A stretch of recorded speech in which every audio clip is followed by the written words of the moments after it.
સૌ ભણે સૌ આગળ વધેના સૂત્રની સાથે સરકાર એક તરફ શિક્ષણની પાછળ કરોડો રૂપિયા ખર્ચી રહી છે, ત્યારે બીજી તરફ રાજકોટ જિલ્લાના જેતપુર તાલુકામાં શિક્ષણ વિભાગની ગંભીર બેદરકારી સામે આવી। સરકારી શાળાઓમાં બીજું સત્ર શરૂ થઈ ગયાને 1 મહિનો વીતી ગયો હોવા છતાં પણ હજુ સુધી પુસ્તકો નથી મળ્યા। વાલીઓ આ વાત કહી રહ્યા છે। જેતપુર ગ્રામ્ય વિસ્તારની 56 જેટલી શાળાઓમાં બાલવાટિકાથી ધોરણ 2 માં અભ્યાસ કરતા 4500 બાળકો પાઠ્યપુસ્તક વગર અભ્યાસ કરવા મજબૂર થયા છે, ત્યારે સરકાર તરફથી પુસ્તકો મળ્યા નહીં હોવાનું શાળાના સ્થાનિક અધિકારીઓએ પણ કબૂલ્યું છે। વિદ્યાર્થીઓનો અભ્યાસ ના બગડે તે માટે વહેલી તકે પાઠ્યપુસ્તકો વિતરણ કરવાની માંગણી વાલીઓએ કરી છે। મારો બાબો પહેલા ધોરણમાં અહીંયા ભણે છે ને સત્ર ચાલુ થયું એને 1.5-2 મહિના થઈ ગયા।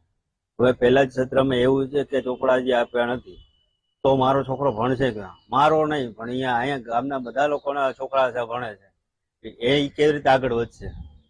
એટલે છોકરાઓ ભણે છે ને એના તાત્કાલિક ધોરણે પુસ્તકો આપવામાં આવે અને એનું કાર્ય ભણીને આગળ વધે એવી જ મારી ઈચ્છા છે। ધોરણ 1 અને 2 ના પ્રથમ સત્રના પુસ્તકો બાલવાટિકાના આવી ગયા છે અને એ અમે આપી દીધા છે, બરોબર। નેક્સ્ટ સત્રના હજી અમને મળેલ નથી, જે આવશે એટલે અમે તાત્કાલિક વિતરણ કરી આપીશું।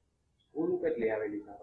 સ્કૂલ છે આપણે શહેરી વિસ્તારની 14 શાળા અને ગ્રામ્ય વિસ્તારની 56 સરકારી શાળાઓ છે, એમ ટોટલ 70 શાળાઓ છે। કેટલા દિવસમાં પુસ્તકો આવે એનું અનુમાન કરો?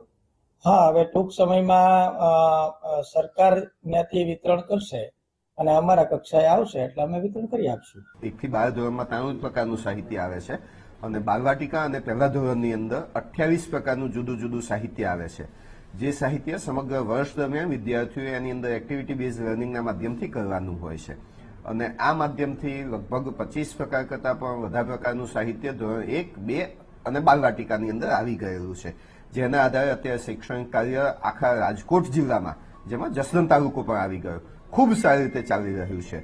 અને બીજા સત્રની જે સાહિત્યની બાબતની ચર્ચા થઈ રહી છે અત્યારે, એ બીજા જે સેમિસ્ટરનું સાહિત્ય છે એ પૂરક સાહિત્ય છે અને એ પણ અત્યારે રોધિકા અને કોટડા સાંગાના BRC સાથે વાત થયા મુજબનું સાહિત્ય ઉતરવાનું પણ શરૂ થઈ ગયું છે, એટલે સદંતર રીતે ખોટી વાત વહેતી થઈ છે।